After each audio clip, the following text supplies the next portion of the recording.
더불어민주당과 정부가 친환경 농가들을 위한 특단의 조치를 꺼내들었습니다. 바로 급식 예산을 활용한 농산물 꾸러미 지원 사업으로 전국 8개 시도 초중고학생 364만 명 가정을 대상으로 지원할 계획입니다. 네, 이번 대책이 코로나19 확산으로 직격탄을 맞은 친환경 농가들에게 실질적인 도움이 될 수 있을지 기대가 모아지고 있습니다. 강창호 기자가 보도합니다. 전국 8개 시도 초중고등학생 가정에 농산물 꾸러미가 지원될 예정입니다. 더불어민주당과 정부는 지난 27일 국회의원회관에서 협의회를 열고 농산물 꾸러미 지원 사업을 추진하겠다고 밝혔습니다.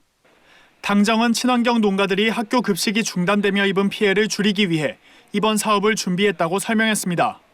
전국 지방자치단체 가운데 여건이 되는 곳부터 추진하고 단계적으로 대상 지역을 확대해 나갈 방침입니다. 현재 서울과 광주, 대전, 경기, 충북, 전북, 전남, 경남 등 8곳의 광역지자체가 추진에 나서며 세종과 강원에서도 참여를 검토 중에 있습니다. 아직 부산과 대구 등 7개 지자체는 참여 여부를 확정하지 않았습니다. 당정은 학교급식 중단으로 사용되지 않은 무상급식 예산 2,717억 원 내에서 꾸러미 지원 사업을 추진할 계획입니다. 학생 1인당 3만 원가량의 꾸러미를 지원할 경우 1차 지원 대상인 8개 시도 학생 364만 명에게 총 1,093억 원이 들어갈 것으로 추산됩니다. 전국 학생 546만 명 전체를 대상으로 시행할 경우엔 1회 공급당 1,639억 원이 들어갈 전망입니다. 꾸러미 공급은 각 지자체와 교육청의 여건에 따라 현물 배송이나 온라인 쿠폰 등 다양한 방식으로 진행될 전망입니다. 크게 3가지 정도 각 지역별로 교육청이랑 지자체랑 협의를 해서 그 틀 안에서 알맞게 추진을 하는 형식이 좀 될 것 같습니다. 생산자 단체들은 당정의 꾸러미 지원 사업을 환영한다고 밝혔습니다.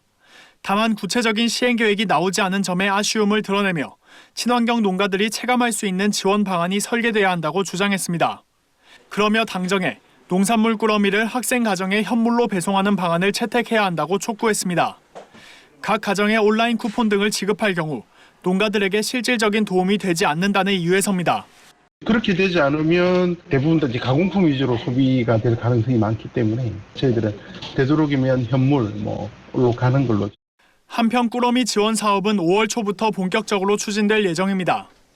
이 사업이 전국 친환경 농가들에게 실질적인 도움이 될 수 있을지 귀추가 주목됩니다. MBS 뉴스 강창호입니다.